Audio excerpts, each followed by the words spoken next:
अस्सलामुअलैकुम। कैसे हैं आप सब लोग? उम्मीद है सब खैरियत से होंगे। तो आज हम अपने अगले टॉपिक की तरफ चलते हैं जिसे हम फैंसी इंडेक्सिंग कहते हैं। Basically this is the beauty of Python language, क्योंकि बहुत सारी लैंग्वेजेस ऐसी हैं जो इस तरह की चीज़ों को सपोर्ट नहीं करती, जिनका आपने नाम सुना होगा, लाइक सी प्लस प्लस की, जावा की। इन लैंग्वेजेस की मैं बात कर रहा हूँ जो आप अब तक करते आए हैं। तो वो इस तरह की चीज़ें सपोर्ट नहीं करती। लेकिन पाइथन में हम ये वाले काम कुछ ऐसे हैं, कुछ ऐसे काम हैं जो सी प्लस प्लस या इन लैंग्वेजेस में करते हुए हमें बहुत सारे नंबर ऑफ़ लाइंस का कोड लिखना पड़ता है। लेकिन पाइथन जो है ये इसको एक आध लाइन के अंदर ही कर देती है। तो अब हम देखते हैं कि वो क्या चीज़ है। तो उसके लिए चलें, हम अपनी नोटबुक की तरफ चलते हैं। तो हम अपनी नोटबुक की तरफ आ गए हैं। तो जैसा कि हमने देखा था कि स्ट्रिंग को अगर इनिशियलाइज़ करवाना हो, लेट्स सपोज मैं यहाँ पर एस इक्वल्स टू लिख देता हूँ, my name is Umair and I am teaching to you. Let's suppose मैंने ये लिख दिया। मैं इसको अगर प्रिंट करूँगा तो मुझे एज इट इज़ प्रिंट कर देगा, ठीक है। तो अब हमारे पास फैंसी इंडेक्सिंग से पहले मैं आपको कुछ चीज़ें बताता जाऊँ जो स्ट्रिंग के ऊपर हम लगा सकते हैं। हम स्ट्रिंग के ऊपर बेसिकली बहुत सारे बिल्ट इन फंक्शन है लगा सकते हैं, लेकिन मैं कुछ जो है वो आपको बताता हूँ। फॉर एग्ज़ाम्पल, आप लोगों ने अगर सी प्लस प्लस किसी लैंग्वेज में इस पूरी स्ट्रिंग की लेंथ निकालनी होती थी तो आप क्या करते थे? आप इसका पूरा एक लूप लगाते थे और लूप के थ्रू इसे ट्रैवर्स करके उसकी लेंथ निकालते थे। तो बेसिकली इसके अंदर तो आप एक लाइन के अंदर ये काम कर सकते हैं।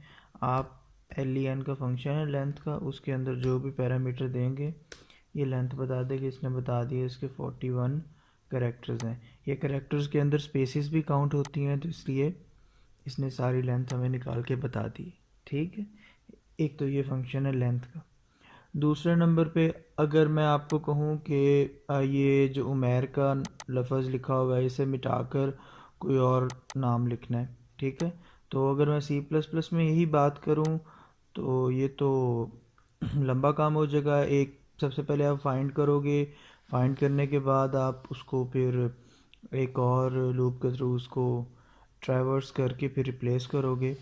और ये सारी, क्योंकि उसके अंदर सारी जो है वो इंडेक्स वाइज पड़ी होती हैं, तो उस हर इंडेक्स को आगे मूव भी करोगे तो लंबा काम बन जाएगा। इसके अंदर वो काम बहुत इजी है। आप क्या कर सकते हो? आप एस डॉट रिप्लेस का फंक्शन यूज़ कर सकते हो। रिप्लेस का फंक्शन दो चीज़ें लेता है। अच्छा, अगर किसी भी फंक्शन की बिल्ट इन फंक्शन की देखना हो कि इस फंक्शन ये फंक्शन कितनी चीज़ें लेता है, तो उसके लिए आपको उस फंक्शन की ब्रैकेट्स में जाकर शिफ्ट और टैब को इकट्ठा प्रेस करना है। तो वो बता रहा है कि इस फंक्शन की जो डॉक स्ट्रिंग टाइप है वो ये है कि ओल्ड, इसके अंदर डॉग स्ट्रिंग मैंने आपको शायद स्टार्ट में बताई थी, तो हम इसको बाद में डिस्कस करेंगे, अभी इसको इग्नोर करें। डॉग स्ट्रिंग बेसिकली हेल्प ही है, ठीक है। हेल्पिंग जो आपको मटेरियल होता है जो आपको समझने के लिए लिखा जाता है।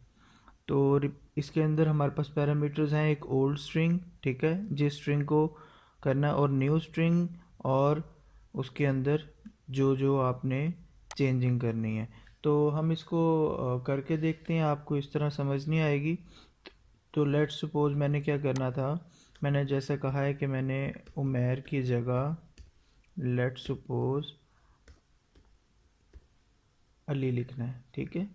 तो मैं इस तरह करूँगा तो ये रिप्लेस तो हो जाएगी अगर मैं इसको किसी और में वेरिएबल में स्टोर भी करवा लेता हूँ, ताकि ये ना परमानेंटली रिप्लेस रहे, ठीक है। तो जब मैंने ये किया और अगर मैं प्रिंट S2 को करूँगा तो देखें उसने मुझे नाम चेंज कर दिया। तो इस तरह आप बहुत सारे काम कर सकते हैं। फॉर एग्ज़ाम्पल, आप अगर चाहते हैं कि मेरे पास सेंटेंस के अंदर ये इज़ एम आर ये चीज़ें ना आए, इन्हें हम स्टॉप वर्ड्स भी कहते हैं, तो सिंपल सा एक फंक्शन के थ्रू आप इसको कवर कर सकते हैं, कोई मुश्किल चीज़ नहीं है, ठीक है। तो ये चीज़ें बाकी लैंग्वेजेस में बहुत डिफ़िकल्ट हैं। उसके अलावा हमारी फैंसी इंडेक्सिंग में और एक और चीज़ आती है, इसका नाम फैंसी इंडेक्सिंग इसलिए रखा है कि हम इंडेक्सेस के साथ खेल सकते हैं। हम एरेज के इंडेक्सेस के साथ मल्टीपल ऑपरेशंस करवा सकते हैं, दैट इसलिए इसका नाम उन्होंने फैंसी इंडेक्सिंग रखा। ठीक है, तो अब लेट सपोज अगर मैं चाहता हूँ कि मुझे सिर्फ माय नेम इज़ उमैर मिले, ये अगली चीज़ ना मिले, तो मैं क्या कर सकता हूँ, मैं लेट सपोज ट्राई करके दिखाता हूँ। प्रिंट एस स्ट्रिंग है ना, एस स्ट्रिंग है, तो एस स्ट्रिंग के अंदर मैं चाहता हूँ कि मुझे माई से लेके उमैर तक मिले। ठीक है, अगली स्ट्रिंग ना मिले, स्ट्रिंग की कोई सब स्ट्रिंग मिले, कुछ स्पेसिफिक पोर्शन मिले। तो बेसिकली आपने यहाँ पर एक कॉलन लगाना है। ठीक है, कॉलन लगाने, जब कॉलन आप लगाते हो तो उससे ये मतलब होता है कि कॉलन से पहले हमेशा आपकी वो वैल्यू आती है जहाँ से आपने स्टार्ट लेना है, कॉलन के बाद हमेशा आपकी वो वैल्यू आती है जहाँ पर आपने ख़त्म करना है। फॉर एग्ज़ाम्पल हमें इस सिनेरियो के अंदर एम से लेकर आर तक वैल्यूज़ चाहिए, तो हम गिन लेते हैं कितने इंडेक्सेस बनते हैं, 1 2 एक स्पेस 3 4 5 6 7 8 9 10 11 12 13 14 15 16, तो 16 इंडेक्सेस बने हैं। तो हम इसको यहाँ पर बताते हैं कि आपने 1 इंडेक्स से स्टार्ट करना है और 16 इंडेक्स तक डिस्प्ले करना है। अब बेसिकली इसने यहाँ पर एरर क्यों दिया है, उसने इस एरर इसलिए दिया है क्योंकि एरे जो है वो बाय डिफ़ॉल्ट 0 से स्टार्ट होती है। ठीक है, तो ये मैंने आप लोगों को दिखाने के लिए इसको किया है। ठीक है, और इसमें ये होता है कि आप सोच रहे होंगे तो यहाँ पर 15 आना चाहिए, तो बेसिकली ये मैथमेटिक्स के उसी सेट की तरह है कि जहाँ पर आप बड़ी ब्रैकेट लगाते थे तो उसका मतलब ये होता था कि लास्ट वन जो है वो काउंट नहीं होता, इससे पीछे तक काउंट होगा, तो ये बेसिकली 0 से लेके 15 तक शो करेगा।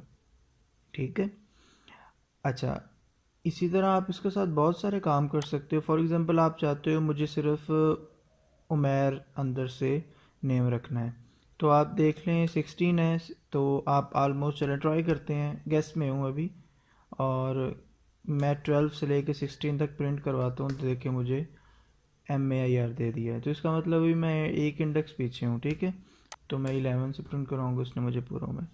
अब यही काम किसी और लैंग्वेज में करना पड़े तो आप लोग अगर C++ या कोई लैंग्वेज करते रहे हैं तो आपको पता है ये वाला काम करना उसमें मुश्किल काम है, आपको पूरा लॉजिक्स लिखने पड़ते हैं चीज़ों के, फाइंडिंग या इन चीज़ों के लिए आपको पूरे लॉजिक लिखने पड़ेंगे अगर आपने कोई स्पेसिफिक सब स्ट्रिंग निकालनी है या कुछ निकालना है। ठीक है, लेकिन इसके अंदर ये काम उन्होंने बहुत ईजी कर दिया है। अच्छा, ये तो एक चीज़ होगी, उसके बाद मैं कुछ और आपको चीज़ें बताता हूँ इससे रिलेटेड। लेट सपोज आपने स्नैरियोज कौन कौन से हो सकते हैं, अगर आपने खाली कॉलन लिख दिया है तो इसका मतलब है कि आपको पूरी स्ट्रिंग मिलेगी। ठीक है, इसका ये मतलब होता है ना आपने शुरू में कोई वैल्यू दी है ना एंड में कोई वैल्यू दी है, अगर भूल गए तो इसका ये मतलब पूरी स्ट्रिंग मिलेगी। अगर आपने शुरू में वैल्यू दे दी है, लेट सपोज 0 से शुरू हो और एंडिंग वैल्यू नहीं दी तो वो एंड तक जाएगा। ठीक है, अगर आप लेट्स सपोज यहाँ दे देते हो 10, तो वो 10 इंडेक्स से लेकर आगे तक सारी चीज़ प्रिंट करवाए। ठीक है, तो अगर आपने स्टार्टिंग वैल्यू नहीं दी और एंडिंग वैल्यू लेट्स सपोज 10 दे दी है, तो वो देखें उमैर से पहले वाली सारी चीज़ें शो करवा देगा। ठीक है, तो बेसिकली ये कुछ फंक्शंस हैं बिल्ट इन जो पाइथन हमें प्रोवाइड करता है, हम इनके थ्रू काफ़ी ज़्यादा काम कर सकते हैं, बहुत सारी चीज़ें हम इजी कर सकते हैं। ठीक है, ठीक है, तो अगर इसको मैं फॉर्मली लिखने की आपको कहूँ कि ये फॉर्मली इसका सिंटेक्स क्या है, तो फॉर्मली इसका सिंटेक्स ये है कि आप लोग जो ब्रैकेट लगाते हो उसमें स्टार्ट आता है, स्टार्टिंग पोजीशन, कॉलन कॉलन डाल के एंडिंग पोजीशन आती है। ठीक है, तो ये इसका बेसिकली इन सिंटेक्स है। एक और भी हम काम करते हैं, फॉर एग्जांपल आपने प्रिंट और एस ऑफ, कभी कभी आपको नेट पे ये दो कॉलन भी नज़र आएंगे। ठीक है, इन दो कॉलम्स का मतलब ये होता है, इसका सिंटेक्स भी आपको लिख देता हूँ मैं, इसका सिंटेक्स ये होता है कि स्टार्ट कॉलन के बाद एंड और उस अगले कॉलम के बाद स्टेप साइज, ठीक है, कि आपने कितने स्टेप साइज चलना है। और बाय डिफ़ॉल्ट जो होता है, बाय डिफ़ॉल्ट अभी मैं आपको बताता हूँ स्टेप साइज क्या होता है, परेशान ना हो। By default step size is 1। Step size का मतलब ये है, इसको मैं कमेंट करता हूँ, स्टेप साइज का मतलब ये है कि आपका जो है बाय डिफ़ॉल्ट, अगर आप यहाँ कुछ भी नहीं लिखते, लेट्स सपोज आप चाहते हो मुझे 1 से लेकर 10 तक सारे एलिमेंट्स मिल जाएं, 0 से लेकर 10 तक मिल जाएं, अगर आप यहाँ पर कुछ भी नहीं लिखते तो वो उसने माय नेम इज़ आपको शो करवा दिया। तो बाय डिफ़ॉल्ट उसने एक एक एलिमेंट का एक एक करेक्टर का स्टेप लिया है आगे मूव होने के लिए। 0 से 10 तक मूव होने के लिए उसने सिंगल सिंगल स्टेप लिया है। मतलब पहले वो 0 से 1 पे गया, 1 से 2 पर, 2 से 3 पर, 3 से 4 पर, एंड सो ऑन। हम इसको अपनी मर्ज़ी से भी चेंज कर सकते हैं। मैं यहाँ 2 लिखता हूँ तो वो 0 पहले प्रिंट करवाएगा, फिर 1 को स्किप करके सेकेंड इंडेक्स प्रिंट करवाएगा, फिर 2 के बाद 3 को प्रिंट 2 को प्रिंट करवाएगा, 2 के बाद फिर 2 इंडेक्स को स्किप कर देगा। तो इस तरह चलेगा। तो जब मैं इसको यहाँ 2 पर करूँगा तो देखें उसने मुझे अब बेसिकली किया क्या है, हमारे पास ये स्ट्रिंग थी, उसने हमें ये स्ट्रिंग दी है। तो इसको देख लेते हैं कैसे उसने हमें ये दे दी है। देखें, पहले 0 इंडेक्स पे क्या था, एम था, तो उसने हमें एम प्रिंट कर दिया। उसके बाद हमने उससे कहा कि 2 स्टेप साइज ले, ठीक है, सिंगल नहीं। तो सिंगल स्टेप लिया, वाई आ गया, उससे अगला स्टेप लिया तो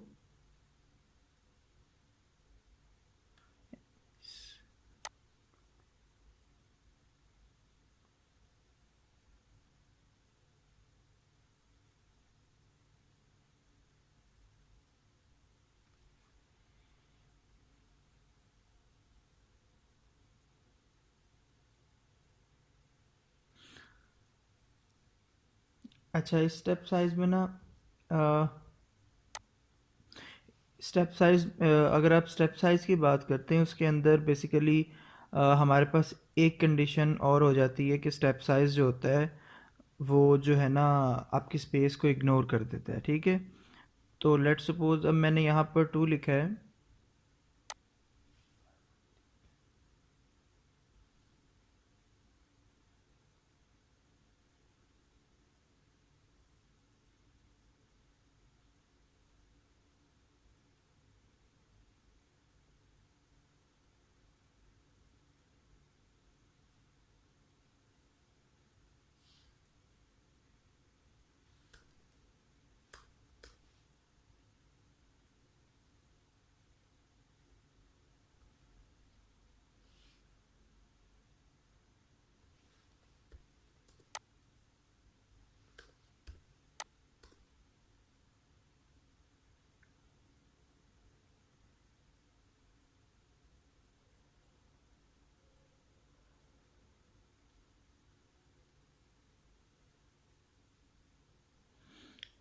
तो अब देखें उसने क्या किया, उसने पहले m को प्रिंट कर दिया, क्योंकि m जो था वो 0 इंडेक्स पे पड़ा था, ठीक है।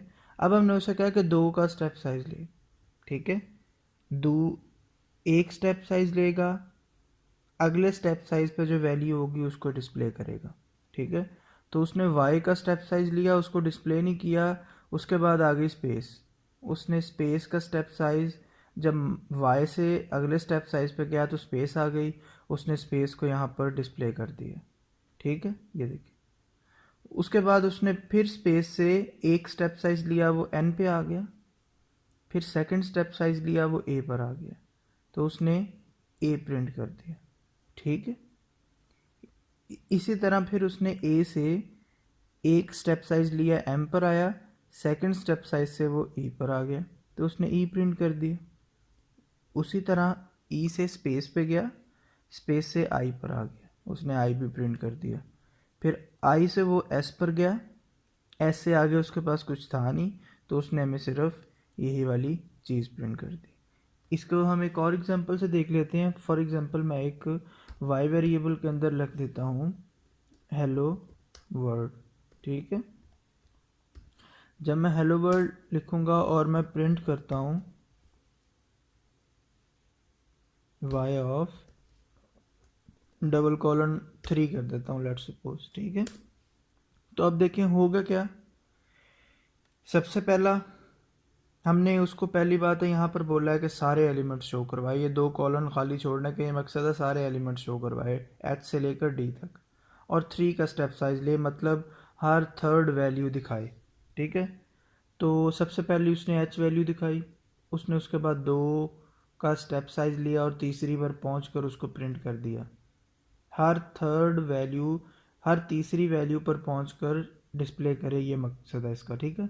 तो उसने यहाँ एल प्रिंट कर दिया एच के बाद, फिर ओ को स्किप किया, स्पेस को स्किप किया और डब्ल्यू प्रिंट कर दिया, फिर ओ को आर को स्किप किया और एल प्रिंट कर दिया, फिर डी को स्किप किया और अगला स्किप हो नहीं सकता था तो इसलिए उसने कोई चीज़, अगर मैं उससे आगे लेट सपोज 2 स्पेसेस देता हूँ तो अब आपको वैसे तो नज़र नहीं आएगा, लेकिन अगर लेट सपोज यहाँ मैं टी लिख देता हूँ तो देखें उसने टी भी मुझे डिस्प्ले कर देना, ठीक है।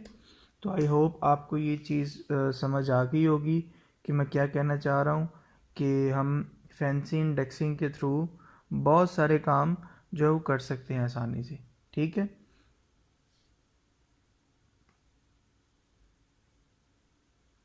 तो आई होप आपको ये मेरी वीडियो पसंद आई होगी। अगर आप लोगों को वीडियो पसंद आई है तो आप लोग इसे शेयर करें और अपने दोस्तों तक भी पहुंचाएं ताकि वो भी ये कोर्स कर सकें। और अगर आपने अभी तक चैनल को सब्सक्राइब नहीं किया तो चैनल को सब्सक्राइब करें, क्योंकि मैं ऑलमोस्ट रोज़ाना कोई ना कोई वीडियो इस तरह की अपलोड करता हूँ जो आपके लिए लर्निंग के लिए बहुत यूज़फुल होती हैं, ठीक है। तो इंशाल्लाह मिलते हैं अपनी अगली वीडियो में। अपना ख्याल रखिएगा। अल्लाह हाफिज़।